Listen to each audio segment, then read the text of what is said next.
At CES 2025, we got news that a Helldivers 2 movie is coming. We brought the mics there, you almost did. And a Horizon Zero Dawn big budget blockbuster is also arriving. Some good, some bad. Some good, some bad. Other things in production are Until Dawn.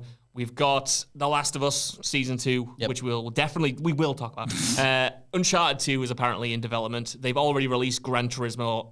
The Twisted Metal is currently on the go. They've got Ghost of Tsushima. I can't remember if I said that. From the director of the John Wick quadrilogy, Chad Stahelski. There's also a Ghost of Tsushima anime. There is a Ghost of Tsushima anime based on Legends, which is the exact next note I had. Thank you there, Scott. We've got Gravity Rush, which is a weird one, I think. Ooh, Gravity Rush is a shout. Days Gone, which isn't officially announced, but was reported on by Deadline, so that's pretty solid. And then we've got the God of War Amazon show, which recently went back to the drawing board and was internally rebooted. But we've got a lot of stuff, is what I'm trying to say. Oh, that God of War one is another one where it's like, stop trying. Yeah. You can't make this work in TV. It's going to be hard. In TV? In TV? Watch an episode of God of War? Yeah. No. I think that's better. No, you don't. I do. I'm not a TV's man, as you know, and I don't watch much. But when I do watch it, I often prefer the format for adaptations like this. I think The Last of Us, for instance, is better suited to a TV show than it would be a movie any day of the week. And I think God of War is similar. Like that, the God of War 2018 story is almost episodic in nature anyway. You know, you're always having like these kind of the overall arc of get to the top of like the realm to spread your wife's ashes is like the overall story, but like it's the journey along the way. It's those like mini arcs and those mini narratives and those characters you meet along the way that kind of like pop up. I just think there's if you start God of War right and end episode 1 on the fight with the stranger who comes knocking on your door, that's a good hook, I think. I think my thing is the more fantastical, the more otherworldly the game. God of War, is an entire realm. You can't have a single shot from that game in live action and make it look convincing.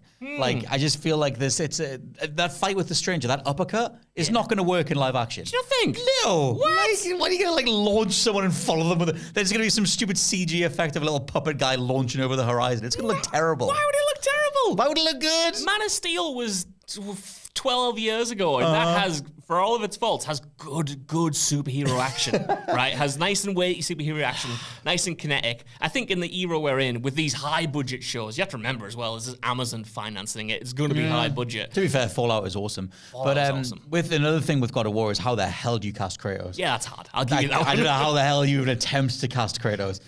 With the right stature and shoot him in the right way. And like, are you pulling so much from the 2018 one and everything else? If it's gone back to the drawing board, then whatever the hell they were going for, that was originally going to tie in. Because there's a whole other thing with God of War in general, where Cory Barlog, it seemed like they were going to do a part 3, and then during Ragnarok's development, they were like, actually, it's a 2-part saga now. Yeah.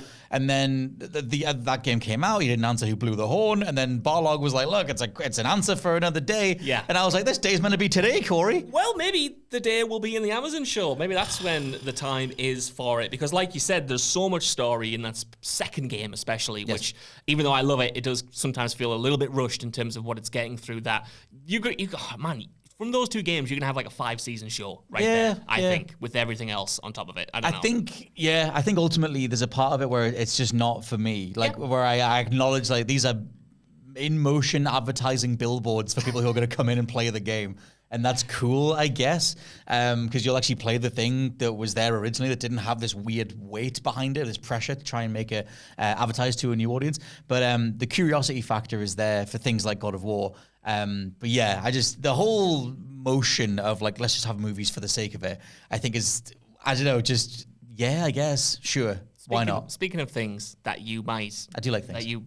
That are maybe not for you, and I know are not for you, can we finally talk about The Last of Us Season 2? If we must. In the new trailer that came out. Not the first trailer, but we finally got more footage. We got a release date of April 2025. Scott, I know I'm just talking to a brick wall, but I can't wait, man. Like, I was talking to Adam Nicholas about this just the other day, actually, before it was announced that it was going to be. And I can't wait to go through the games again. I can't wait to rewatch Season 1. I can't wait to see how they adapt Season 2.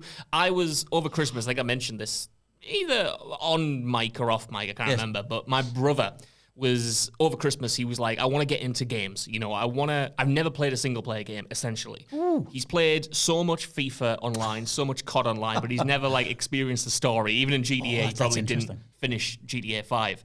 So he was like, where do I start? And he was talking about having watched a lot of Red Dead Redemption 2 footage, and he was like, should I start there? And I was like, yeah, one of the best games ever. One of the worst controlling games ever. But then I kind of thought, Red Dead 2, if that's your first story game, that's quite a big one to jump into. Yeah. It has a slow opening that you might not vibe with on your first playthrough. It has a lot of downtime. It has that methodical, clunky, you could say, gameplay that I love, but you know, definitely you push left, character doesn't want to go left. So anyway, long story short, I put him on The Last of Us Part 1 because he's just got the PlayStation 5 and that's on PS Plus. We are not sponsored. It's just a good thing. So I thought that would be a cool one for your first thing to experience. He's not seen the show. It starts off with a blast. It's more focused, easier to get to grips with, and a big open world. And he is absolutely loving it. And now he's going to watch the show. And I just feel like I'm at a kind of weird point now where I'm like, do I recommend the game or do I recommend the show first and foremost? When he goes into, finishes season 1 and finishes the first game, do I say, wait for The Last of Us season 2? Or do I say, play The Last of Us 2? I would always go in any of these contexts with the OG, with the original director's intent, the original creative's intent. But I have issues with The Last of Us TV show. The casting's weird. Like, I'm not... The change that... we've done this. We did a whole podcast on this. I'm not a fan of The Last of Us TV show. I think it misses the tone. It misses the world. I don't like Bella Ramsey's Ellie. Like, there's a whole thing. I don't think she's convincing as Ellie, especially in part 2. Like, the age jump that's meant to have happened, and it looks like everything happened in Last of Us 1 like yesterday. I know, yeah. It's just not for me. But in terms of the where to start kind of thing, I think Last of Us is still so huge and immaculate. The original one.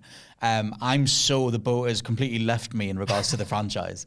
I don't think it should have been a franchise. Yeah. But I'm not with the whole like F part 2 people. I still think 2 is very powerful and incredible to go through. But once it finished out, it was like, I didn't need that. Yeah. And I've never been able to shake that. And then the more they've gone like, oh, we got a TV show. And I'm like, you don't need it. Like the game's the first game's the best one. I don't know. I've always thought that TV audiences will be more receptive to The Last of Us Season 2 than maybe some of the game's audience would be, because the stuff they do is more standard in TV than it is in game storytelling. There's also way less time in between installments. Yeah, exactly. Like, there's only been, 2 years since season 1? So, 2.5 or something? There's way less of a build-up. Also, the fan theory side of the TV show doesn't exist because everyone knows what's going to happen. So it's not like you had a Game of Thrones build and then like a terrible finale or a terrible continuation or whatever it is.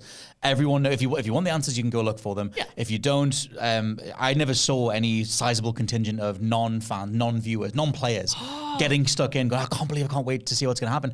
And if they are out there, which obviously there will be to some degree, then to see how they react. I think they will react not positively, but to the big, in terms of saying like, well, this feels like it's part of a continued vision. Whereas when you go back to when we played through Last of Us 2 for the first time, originally, as far as I know, part 2 wasn't part of it's not like they planned it as a trilogy. They didn't plan it as a continuation, but they've planned the TV show as one big thing. Yes. So I think that'll probably help them. It's funny you mentioned that Game of Thrones thing, and we'll move off this in a second, but it's funny you mentioned the Game of Thrones comparison, because to me, man, maybe it's because I spent a lot of time on the Last of Us HBO subreddit, which is, there are obviously game fans on there, but a lot of the speculation is from people who have just watched the TV show, and some of their theories for season 1 were wild, some of their theories for season 2 are wild, in a good way. I mean, like, they don't really know what's coming, but I do think it is like those early seasons of Game of Thrones, which were so twisty and had these massive reveals, but similarly, like, you could have found all of those answers out ahead of time if you wanted to there as well. So I think it's very similar in that regard, obviously, until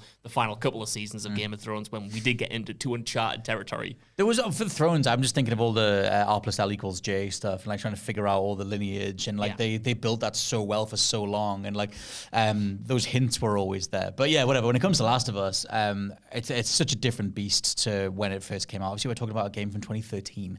Like a 12-year-old game at this point. Yeah. It is nuts that it's been 12 years and there's only 2 installments. And there's also that thing of like, what do we do with how much of the part 2 story do you do? Do you do the full thing? Do you split it up? casting Caitlin Dever as Abby, like, are they gonna do the time jump where like she's gonna come out as like hench AF? Like, I don't know. Like, I love the whole thing in Last of Us Part 2 where Ellie and Abby process grief in different ways.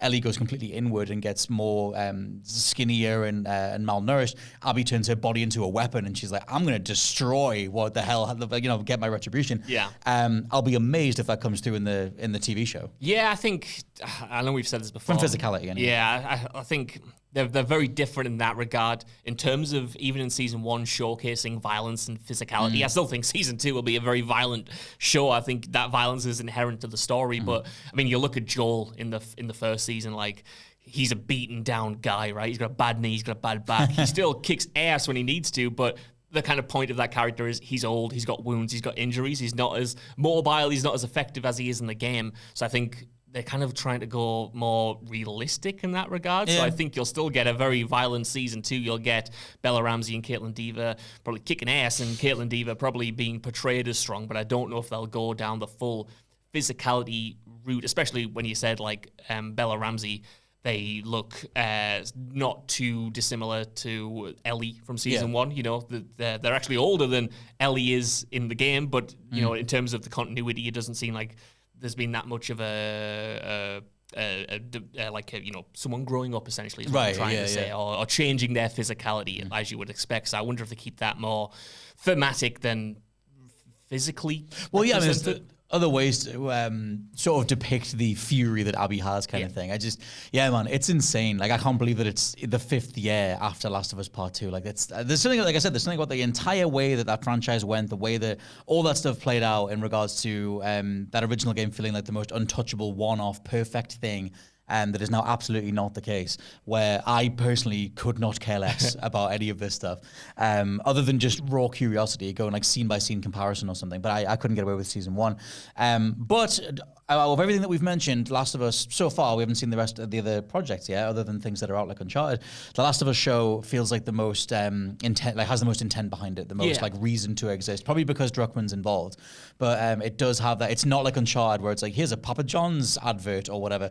Last of Us feels like they're doing right by the fans, they're doing right by the IP itself, if you want that wider stuff. And I think there's an important distinction, and I will leave Last of Us in the past until April, until the show actually comes out. But as a final thing, I suppose, to wrap everything up that we've talked about here, I do think it's important that the Last of Us show, that's not just a Sony Pictures production. Like, Sony makes the show, but it's distributed and is helped be produced by HBO. Like, that's a partnership. It's outside the Sony sphere, whereas pretty much everything else we've talked about is within Sony, whether it might be different departments, might be different brand wings of the movie side of things, but it's all in-house, essentially, and that will benefit them financially, but I don't trust Sony in-house, like I've explained. I kind of like them partnering with people who know what they're doing, like HBO, who have a track record of making good as hell TV. Yeah, the whole thing with The Last of Us, the immediate appeal was that HBO tag. It was the fact that it felt like a premiere show, which is such a really good distinction because